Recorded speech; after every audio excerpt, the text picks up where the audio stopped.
Fala pessoal, chega mais que hoje o papo no DoctonCast é sobre um assunto que todo mundo precisa ouvir e vai ter que lidar em algum momento da nossa vida. Pois é isso mesmo. Eu estou falando de herança, testamento, inventário, temas que na prática envolvem família, decisões difíceis e que podem dar muita dor de cabeça se não forem bem resolvidos. Mas calma que a gente trouxe alguém, um convidado muito especial que vai explicar tudo isso de um jeito simples e fácil pra gente, sem aquele famoso juridiquês.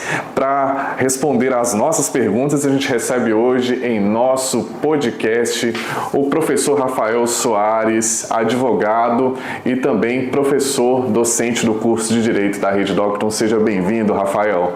Obrigado, Flávio. É um prazer estar participando desse podcast. Eu queria agradecer o convite do Fábio, o convite da Ariane, que não está presente hoje com a gente, mas que também trouxe o convite, e como o Fábio afirmou, eu acho que é uma temática que a sociedade ela tem que conhecer. A maioria de nós não conhece muito bem a questão do pós-morte, porque a gente tem a morte como um tabu. Então, qualquer um de nós, e se a gente pensar na morte, às vezes a gente até arrepia um pouco, arrepia aí, e a gente no curso de Direito e como advogado, a gente tem que trazer isso para a sociedade, e a sociedade ela tinha que conhecer um pouco mais sobre a questão do pós-morte e a questão dos seus direitos pós-morte, com respeito a patrimônio que a gente deixa aí para os nossos familiares ou para quem aí a gente tem a vontade de deixar esse patrimônio. É isso aí, vamos nessa. Para dar início ao nosso bate-papo, para começo de conversa, Rafael, o que é considerado, o que é herança segundo a lei, segundo o Código Civil brasileiro? Então, primeiro a gente tem que entender que a nossa legislação, ela regulamenta o que é patrimônio, o que são bens, E o nosso legislador, ou seja, quando o Congresso Nacional, quando ele cria uma legislação, a ideia dele é trazer alguns conceitos, algumas definições de forma fácil e prática, e aí nós temos que entender o que é patrimônio. Tudo aquilo que a gente acaba adquirindo ao longo da nossa vida, que tem um valor econômico, tem valor financeiro, que custa um certo valor em dinheiro, a gente trata como sendo patrimônio. Então, todo o nosso patrimônio, quando a gente vem a falecer, ele tem que ser transmitido para alguém, ou seja, ele tem que ser transferido para alguém. Então, desde uma bicicleta que eu compro, até um bem imóvel, uma casa, um terreno, quando eu venho a falecer, ele é transferido, ele é transmitido para os meus herdeiros. Então, o que é minha herança? Minha herança é todo o patrimônio que eu deixo, que vai ser transmitido para os meus herdeiros. Então, quando a gente fala em herança, quando a gente fala em sucessão, a gente logo tem que ligar a ideia de patrimônio. Seja um patrimônio mínimo, como eu trouxe como exemplo aqui uma bicicleta, que em tese é um valor baixo, até um imóvel de um valor alto, ou uma empresa em que eu sou sócio dessa empresa, isso vai ser transferido para os meus herdeiros. Dinheiro deixado em conta no banco também entra? Sim, com certeza. Então, todo valor deixado em conta em instituição financeira, ele também é transmitido aos herdeiros. Aquele dinheiro que às vezes eu deixei também debaixo do colchão. Ali, durante muitos anos. Todo esse dinheiro ele é transmitido para os meus herdeiros. Então, falou em patrimônio, falou em valor econômico, em dinheiro, é transmitido aos herdeiros. Certo. Muitas pessoas têm dúvidas também, Rafael, sobre testamento. Quem pode fazer e quais são os tipos mais comuns? Às vezes as pessoas pensam assim, testamento é coisa de rico, ou quem não tem tantos bens não precisa fazer testamento, e muito pelo contrário. Sim, é uma outra questão que a gente acaba lidando muito no direito sucessório, no cotidiano, Nós passamos recentemente por uma pandemia e é bem interessante a gente citar isso, que a questão do planejamento sucessório no Brasil, diferente da maioria dos países no resto de todo o mundo, no Brasil, esse tabu da morte, como eu disse no início, ele é um tabu que hoje, se a gente buscar e tentar levar aos nossos pais, aos nossos avós, para eles tentarem planejar a sucessão patrimonial deles, eles acham que a gente está querendo que eles morram, né? Isso é uma questão. Cultura. Isso, é uma questão cultural mesmo do brasileiro.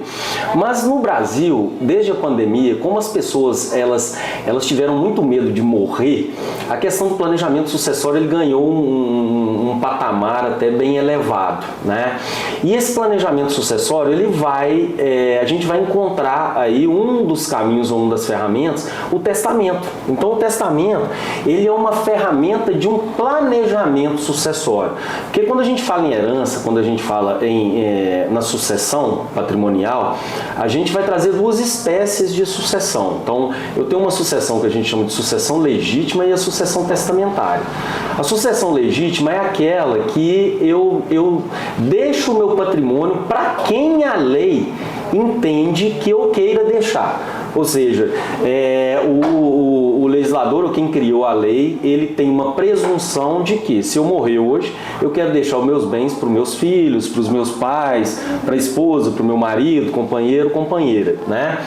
E a gente tem a sucessão testamentária. Essa sucessão testamentária, e é uma das formas que a gente traz hoje de planejamento, isso aumentou muito no Brasil, era algo que antes de 2020, 2021 era muito pouco praticado, hoje aumentou consideravelmente, é quando eu, através do que a gente chama de autonomia da vontade, então uma manifestação de última vontade minha, deixo o meu patrimônio para quem eu queira deixar. Né? Então, eu posso hoje, se eu não tenho, nós chamamos de herdeiro necessário, que são meus descendentes, são filhos, netos, bisnetos, os ascendentes e o cônjuge, o companheiro, eu posso deixar 100% do meu patrimônio para quem eu bem entender. E uma das ferramentas é o testamento. O que é o testamento? O testamento é um documento que eu vou produzir manifestando a minha vontade para quem eu quero deixar o meu patrimônio e qual o patrimônio, a quantidade de patrimônio que eu quero deixar para depois da minha morte. E a gente acha que o testamento é algo caro, né? O que o próprio Fábio falou aqui, a questão do testamento ser só para gente rica. Não, tá? Primeiro, o testamento ele pode ser elaborado a partir dos 16 anos de idade. Então, um adolescente hoje, com 16 anos completos, ele já pode elaborar o testamento dele, isso tem previsão em lei, né? E eu posso elaborar um testamento a partir do momento que eu tenho um patrimônio. De novo, trazendo o mesmo exemplo que eu já falei anteriormente, se eu tiver uma bicicleta, eu já posso, aí pensando que, né, a morte, como é algo imprevisível e pode acontecer a qualquer momento, se eu vier a morrer, eu quero deixar essa bicicleta minha para o Fábio. Eu já posso fazer isso através de um testamento. E a nossa lei, ela prevê apenas 3 formas de testamento que a gente chama de testamento ordinário, né? Que é o testamento público. Esse testamento público é o mais seguro que a gente tem. Por que mais seguro? Porque esse testamento ele é lavrado em cartório. Tá? Então ele é lavrado em um livro especial, em um cartório, e aí a gente tem que procurar um cartório de notas. Não é o cartório que você registra o nascimento, nem o óbito, nem que você registra o seu imóvel. É um cartório que lavra a escritura, que lavra a procuração. Lá eu posso lavrar o meu testamento. O testamento público em cartório é caro? Não.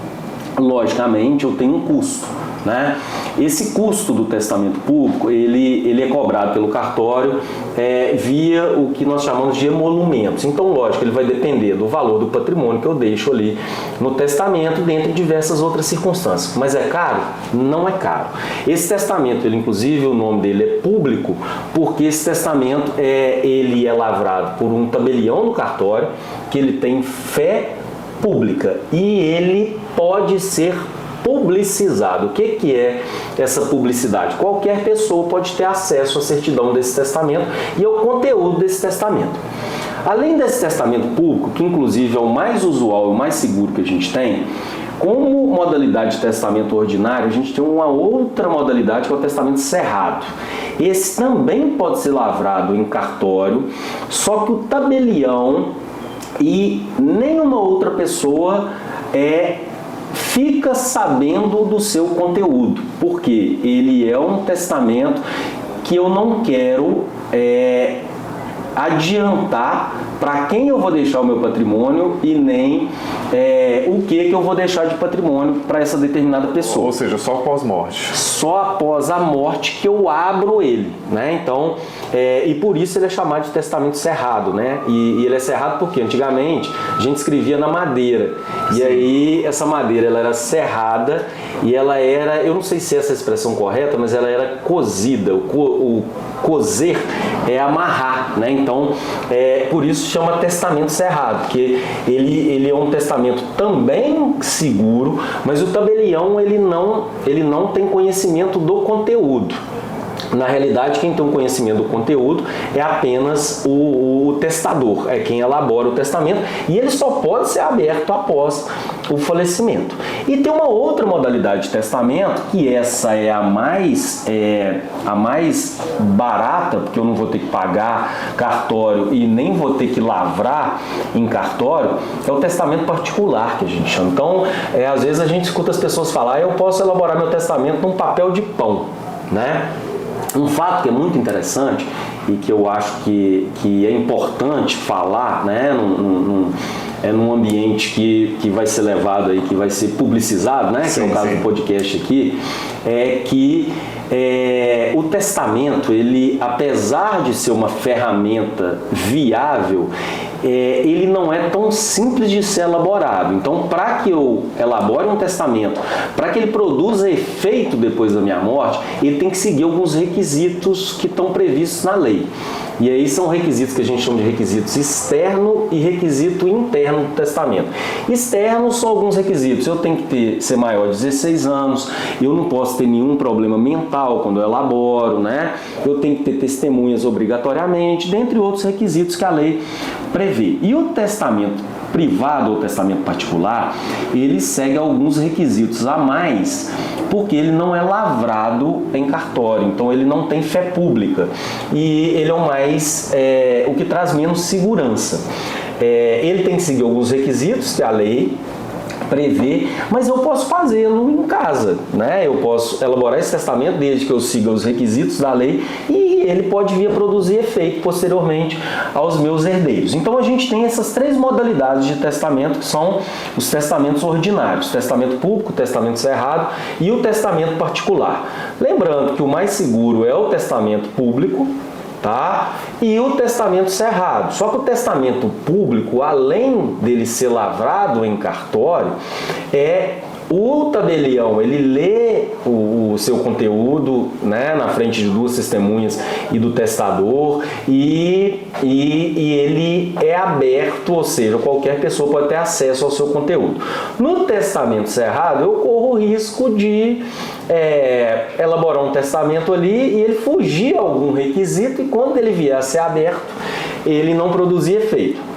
E o testamento particular. E aí, Fábio, as pessoas perguntam, olha, mas esse testamento eu devo seguir diversos requisitos e alguém pode me ajudar a elaborar o testamento? Eu adianto que o testamento é um ato que a gente chama de ato unilateral e um ato intuito persona, ou seja, personalíssimo. Uma pessoa ele não pode elaborar o testamento conjuntamente com outra pessoa. Ali está a minha manifestação de vontade ou de última vontade. O que pode um profissional ele me ajudar no cumprimento dos requisitos e às vezes até em estar digitando ele ali, né? Porque um analfabeto ele pode elaborar um testamento? Pode.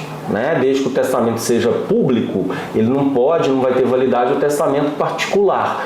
Porque o testamento particular ele não é lavrado em cartório, né? Dentre outras circunstâncias. Mas o analfabeto pode, o analfabeto não sabe escrever. Uma outra pessoa vai ter que escrever para ele a rogo. Pode? Pode.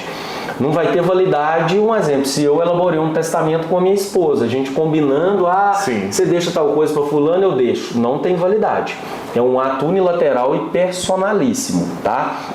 E aí, só para finalizar a sua pergunta, a gente tem essas modalidades de testamento que a gente chama de testamento ordinário. A gente ainda tem outras 3 modalidades que é o que nós chamamos de modalidade especial de testamento. É o testamento marítimo, o testamento aeronáutico e o testamento militar. Como o próprio nome, né, a nomenclatura já indica, são testamentos especiais, em circunstâncias especiais. Testamento marítimo, eu tenho que estar a bordo de um navio, né, no meio do oceano, ali eu resolvo lavrar um testamento, que deve seguir também alguns requisitos, que são até mais burocráticos do que os demais testamentos. Da mesma forma, testamento aeronáutico, eu tenho que estar em pleno voo e ali eu resolvo lavrar um testamento. E o militar eu tenho que estar em campanha, né? Eu tenho que ser militar ou esteja cooperando, né, com as Forças Armadas ou com uma polícia militar no meio de uma guerra, em campanha, e ali uma situação que eu resolva lavrar um testamento não é tão comum quanto os ordinários, tá? E aí, só para ir agora finalizando, realmente o professor tem essa dificuldade, né, em concluir, às vezes estende muito. Existe, quando a gente fala que eu posso fazer um testamento em papel de pão, existe uma modalidade que não é nenhum testamento, que é o codicilo. Esse codicilo, ele é mais simples do que o testamento, ou seja, matérias de menos importância eu posso dispor via codicilo. Então, eu não quero ser enterrado no cemitério tal, eu quero ser enterrado em um outro cemitério. Então, é uma matéria de menos importância, eu posso deixar através de um codicilo. O codicilo, ele é menos burocrático, mas eu não posso dispor de bens de muita monta, de muito valor, né? E nem de matérias de maior importância nesse codicilo. Um exemplo, eu posso deixar, eu tenho cordão de ouro, eu posso deixar via codicilo? Posso, mas eu posso deixar uma empresa que custa, né, que tem um valor alto, e aí não vai produzir efeito. São matérias de pequeno valor e de pouca importância, normalmente matéria de cunho pessoal, tá? Então, algumas matérias podem ser dispostas em testamento e em codicilo, e outras não podem ou têm algum requisito para que exista. Eu acho que consegui responder, né, a sua dúvida aí, claro. Essas modalidades de testamento que a gente tem. E só lembrando, se for elaborar um testamento, procure um profissional que tenha capacidade de te orientar para estar elaborando esse testamento. Quem é esse profissional? Um advogado. Eu posso ir direto no cartório? Posso, não tem impedimento nenhum. Mas o mais recomendado é o advogado. Mais recomendado é procurar um advogado, que é quem tem conhecimento técnico para que sejam cumpridos os requisitos do testamento para que ele tenha validade amanhã. Então, você está manifestando ali a sua vontade para após a sua morte, que é a sua última vontade. E aí, depois de morrer, esse testamento seu não vai produzir efeito, né? Não é o que eu quero que aconteça. Porque se você deixa um testamento, você quer, obviamente, que ele seja cumprido. Sim, com certeza, né? Então, se faltar qualquer um dos requisitos, esse testamento ele pode não produzir efeito. Então, tudo aquilo que você imaginou para o seu patrimônio, para quem você quis deixar, ele pode não chegar às mãos dessa pessoa. Mas foi muito esclarecedora a sua resposta em relação a testamento, porque eu, por exemplo, nem sabia que existia tantos tipos assim. Mas bora continuar aí o nosso bate-papo, Rafael.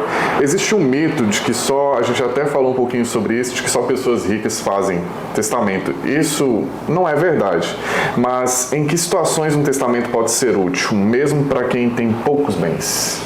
Então, hoje eu afirmo, inclusive em sala de aula, com os meus clientes, que o testamento, ele pode ser a melhor ferramenta para transmissão do seu patrimônio após a morte. Então, desde a pessoa que tenha só uma bicicleta, que às vezes acha, não, eu só tenho um pedacinho de terra aqui e eu tenho 2 filhos, eu tenho 3 filhos e meus filhos são tão amigos, não acredito que eles vão brigar depois que eu vier a morrer e é pouco patrimônio. Para que eu vou deixar um testamento? Não. O testamento é uma ferramenta que a gente deve sempre pensar e é uma ferramenta que deveria ser usada por qualquer pessoa. Né? Se a gente for na Europa, se a gente for nos Estados Unidos, eu gosto de citar países que são vizinhos, como Argentina, Uruguai. São países que as pessoas elas têm a cultura de elaborar testamento. Normalmente, quando a gente vê reportagem de de pessoas famosas Sim, né, que falecem no exterior e tal, a gente sempre escuta falar que o testamento de fulano ficou de tal forma, né? O testamento de Beltrano ficou de tal forma. A gente costuma ver até famosos no Brasil que deixaram um testamento. E a gente acha que isso está muito longe da gente. Eu entendo que não. Eu entendo que é uma ferramenta que a gente fala em planejamento sucessório e qualquer pessoa, desde que tenha um bem de pequena monta, um relógio que você quer deixar para um filho, que às vezes você tem preferência por esse filho, eu posso deixar? Posso. Então, para garantir que esse relógio fique com esse filho, eu vou lá e lavro o testamento. Lembrando que o testamento ele não tem um custo alto. Lembrando que o testamento ele pode ser elaborado de forma particular. Eu posso fazer ele em casa. Logicamente, eu preciso de uma orientação de um profissional que vai me ajudar ali a seguir os requisitos. Obrigatoriamente, ele tem que ter testemunha, dentre outros requisitos. Mas eu tenho baixo custo. Então, qualquer pessoa pode fazer, qualquer pessoa tem acesso ao testamento. E quais são os principais erros que as pessoas cometem ao pensar na transmissão dos seus bens, Rafael?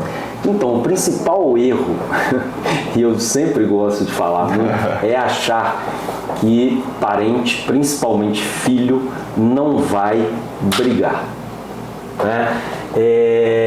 E se nós fizermos, lógico, eu não tenho esses dados e nós temos estudos científicos, mas eu não tenho esses dados em mãos, nunca fiz uma pesquisa direcionada, mas se nós buscarmos a maioria dos conflitos familiares e a maioria esmagadora diz respeito a dinheiro, a patrimônio, quando tem discussão sobre patrimônio. Então, eu sempre afirmo que o maior erro dos nossos pais, dos nossos avós e até a gente mesmo é achar que os nossos filhos foram criados juntos, que os irmãos eles são os melhores amigos e que eles não vão brigar por patrimônio.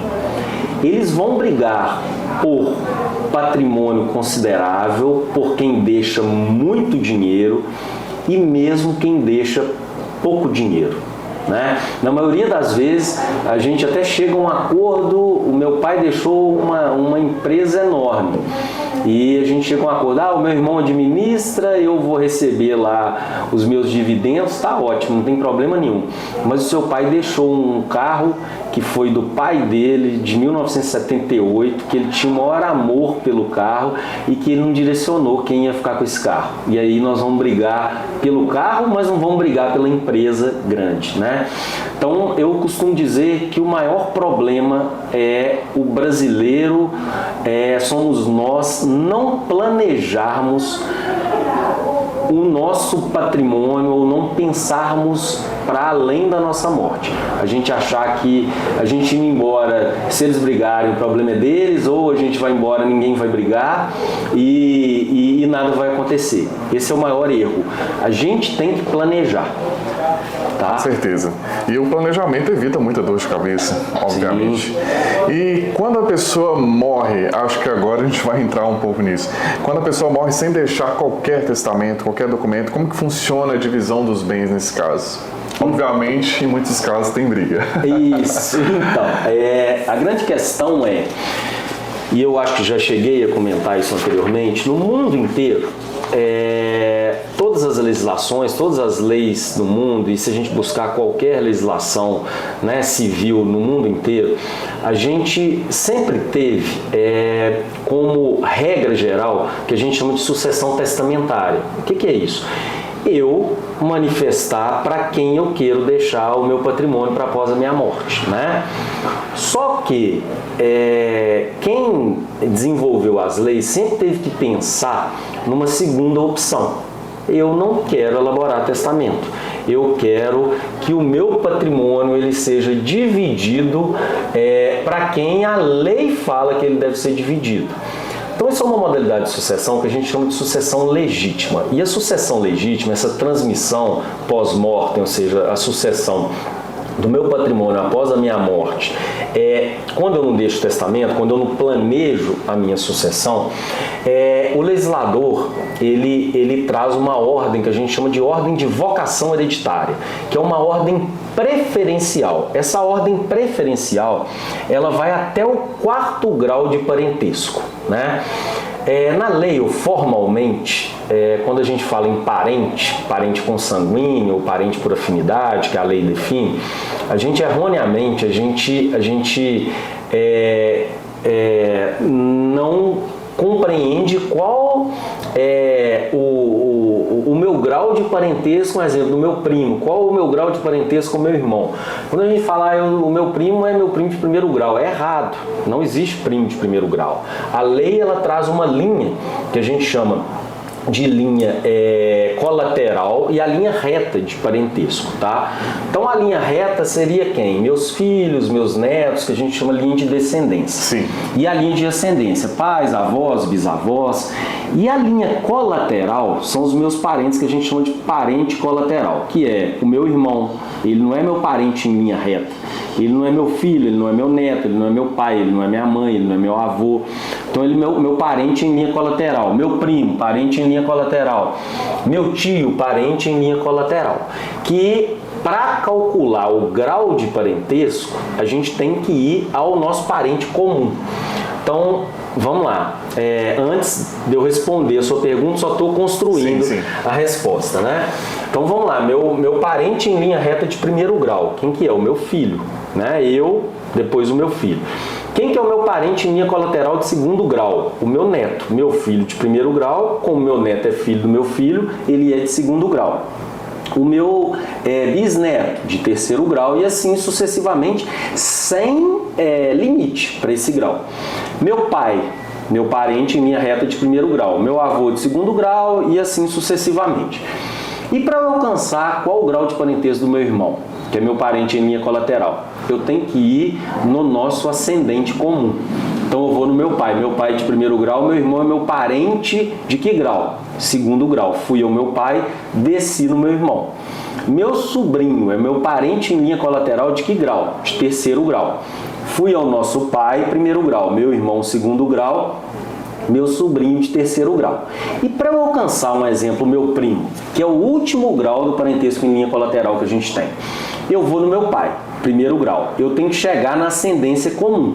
Qual que é a minha ascendência comum com o meu primo? É o meu avô, que é pai do pai da mãe dele. Então, meu pai, primeiro grau, meu avô, segundo grau, meu tio é meu parente de terceiro grau.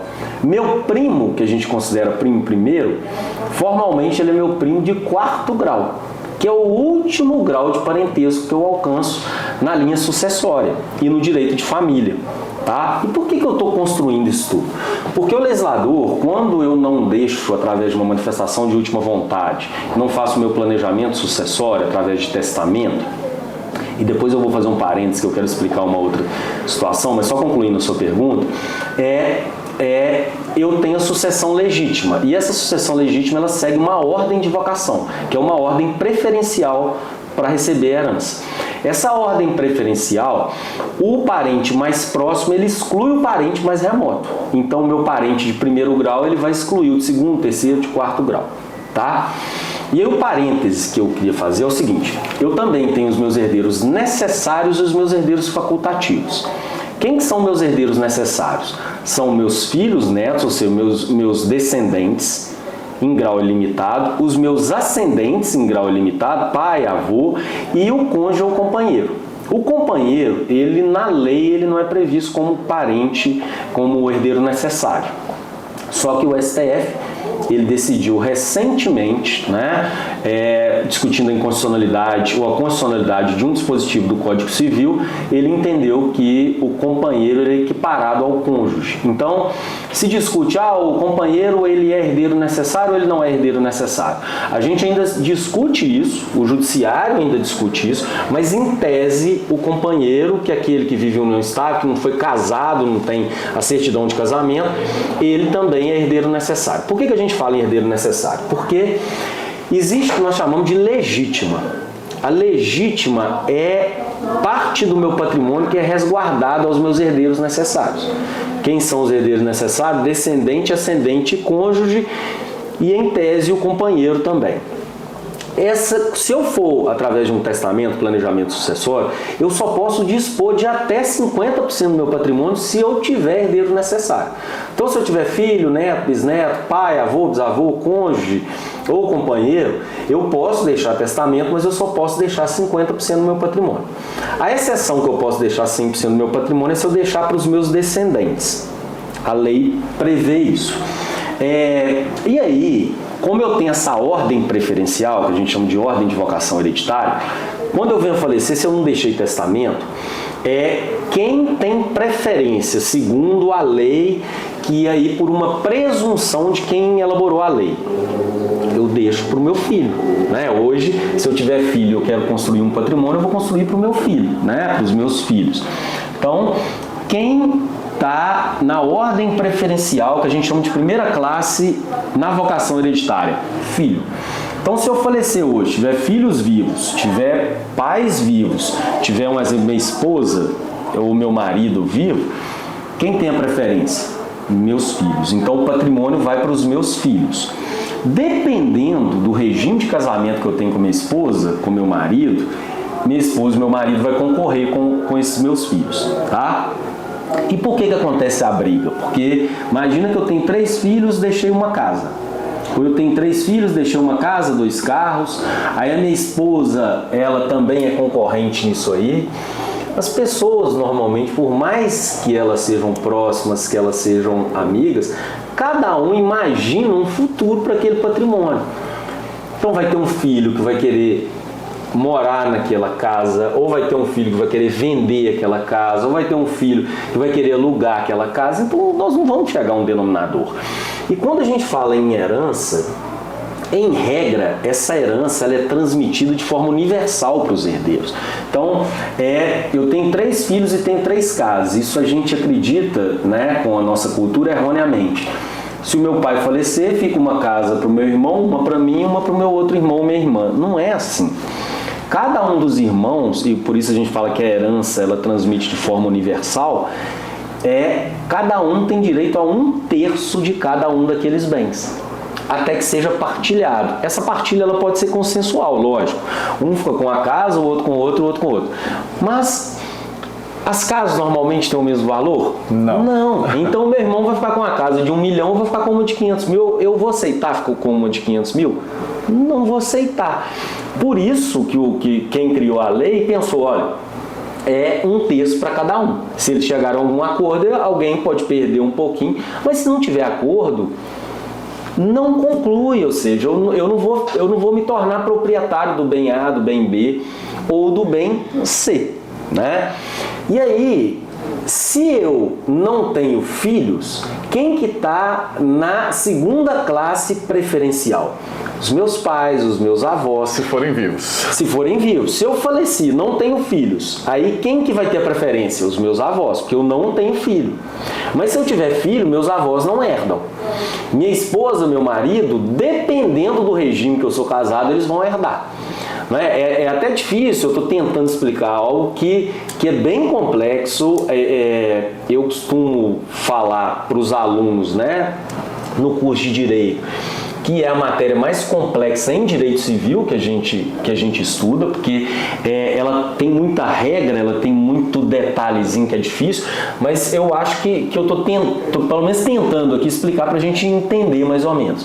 Então aí se eu não tenho filho, nem pai, nem avô vivo, e o filho não tem, pai, avô não tenho, aí esse patrimônio vai para o meu cônjuge, ou, né, minha esposa ou meu marido. Se eu não tiver nenhum deles vivos, aí vai para os meus parentes em linha colateral, aí vai para o meu irmão, aí vai para o meu primo, aí vai para o meu tio, sempre em ordem preferencial.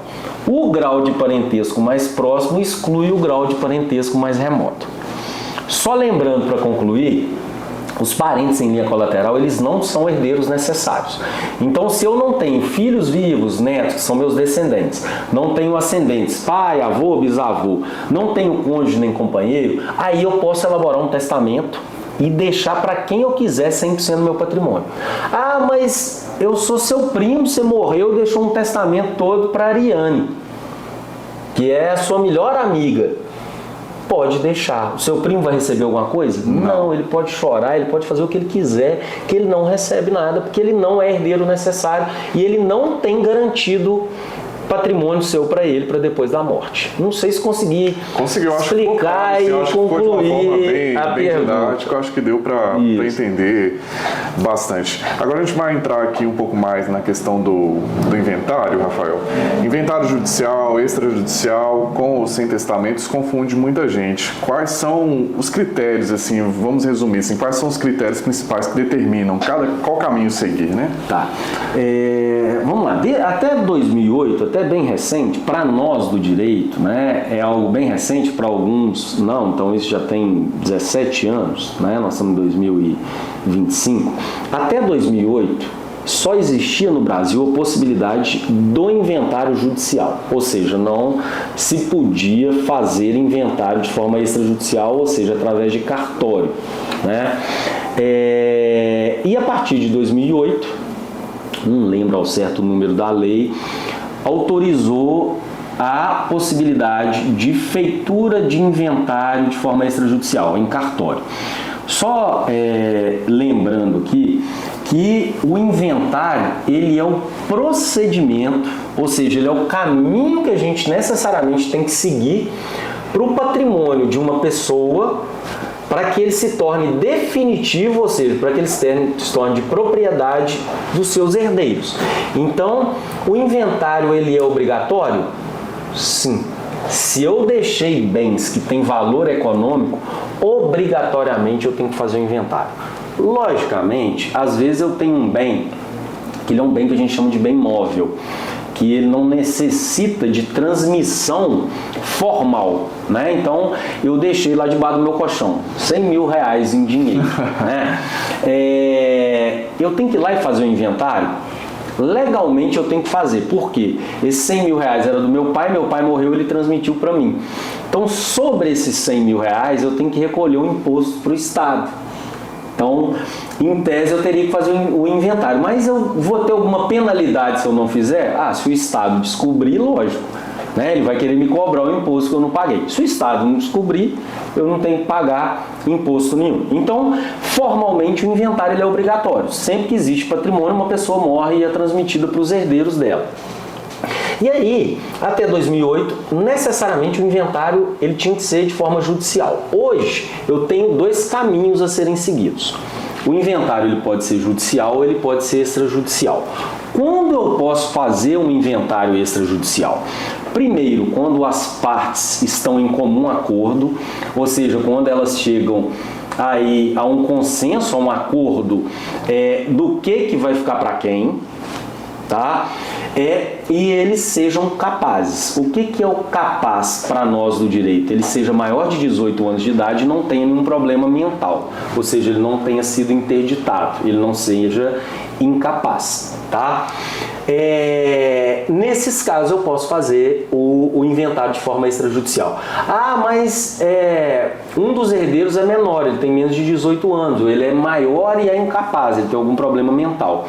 Pode ser de forma extrajudicial? Não. A gente já tem decisão isolada no STJ em que se produziu efeito um inventário extrajudicial, mas algo isolado. Em regra não pode, tá? Então, se eu tenho menor que vai receber o patrimônio, eu tenho incapaz, ou as partes não chegam a acordo, obrigatoriamente o inventário é judicial. E no caso da existência de testamento, o inventário ele pode ser feito de forma extrajudicial? Também não. O legislador, como ele traz vários requisitos para o testamento, e eu disse que o testamento ele tem uma fase externa e uma interna que é analisada esses requisitos, ele tem que ser registrado. Esse registro ele é quando eu abro o testamento junto a um juiz e esse juiz vai registrar o testamento. Ele vai analisar se ele cumpriu os requisitos externos e os requisitos internos. Então, se existe testamento, obrigatoriamente o inventário é judicial, tá? Mas o inventário judicial ele é mais burocrático, ele é mais custoso? Não. Por isso eu falo, a gente sempre, quando uma pessoa falece, quando a gente vai fazer um inventário, procura um profissional, um advogado. Ele vai analisar se no seu caso é mais custoso o judicial ou é mais custoso o extrajudicial. E custoso que eu falo não é só em termos financeiros, é também em questão de acordo entre as partes, de burocracia, de tempo. Então é interessante procurar um profissional, tá? Certo, agora a gente está quase caminhando aí para o fim do nosso podcast, para o final. Em sua experiência como advogado e professor, qual que é a maior lição que o planejamento sucessório pode ensinar sobre vida, legado, família? Então, uma observação que eu queria falar aqui, que eu não falei, né, em momento nenhum. Primeiro, a gente tem que pensar no seguinte: não existe herança de pessoa viva. Então, primeira coisa que a gente tem que pensar: se o meu pai, se o meu avô está vivo, eu estou pensando, quando ele morrer, o que eu vou fazer com o patrimônio dele? Esquece que ele pode morrer e não existir patrimônio nenhum, ele desfazer do patrimônio todo em vida. Então, não existe herança de pessoa viva. O patrimônio é da pessoa, ela faz o que ela quiser, em tese, com aquele determinado patrimônio. A principal lição que eu acho que a gente leva, o planejamento sucessório, primeiro é os conflitos com os herdeiros. Então, se eu planejo para quem vai o meu patrimônio antes da minha morte, divido antes da minha morte, eu já estou limitando esse conflito e possivelmente não vai gerar conflito futuro, porque já vai estar dividido, né, o que é de quem. Segundo, eu consigo diminuir custos do inventário. Se eu planejei, eu posso, ainda em vida, resolver um problema que os meus filhos podem vir, meus pais, quem for meu herdeiro, vir a ter futuramente, né? Então, eu já posso planejar, inclusive, o custo antecipado, né? Hoje a gente fala muito em criação de holding, como planejamento sucessório, holding familiar. A gente tem diversas outras ferramentas. Hoje nós falamos do testamento, que é uma ferramenta. A principal lição do testamento é a questão de conflito familiar e saber o que vai para quem futuramente e a porcentagem do patrimônio que vai para aquela determinada pessoa ali. E eu acredito que todos nós temos que pensar nesse planejamento sucessório, tá? Isso resolve a vida dos filhos, dos pais, dos herdeiros, para que, inclusive futuramente, para que eles façam isso, que eles vão ver que é bem mais prático. Agora é hora do nosso quadro especial. A gente tem um quadro aqui no nosso podcast, Rafael, que chama Momento Curso. Então, bora aí para o Momento Curso.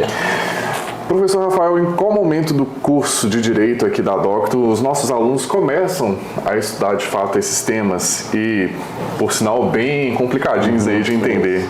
E de que forma eles têm contato com situações reais relacionadas à herança, testamento, inventário, enfim? Então, o curso de Direito é um curso que eu também sempre falo para os alunos que ele deveria ser um curso acessível a qualquer cidadão, né? Um curso que ele traz muito conhecimento e que ele é muito completo, né?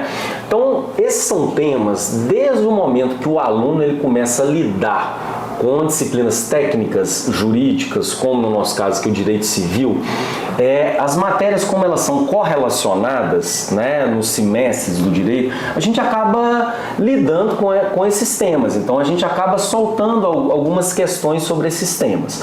Mas o direito sucessório, normalmente numa academia, num curso superior, ele é ensinado aos alunos nos últimos períodos do curso. Por quê?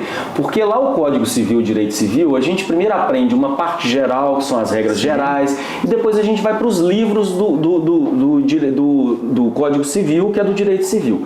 E o último livro do Código Civil é o livro do Direito das Sucessões. É uma matéria mais complexa, o aluno ele já tem que estar bem amadurecido com a matéria jurídica, com o direito para ele aprender.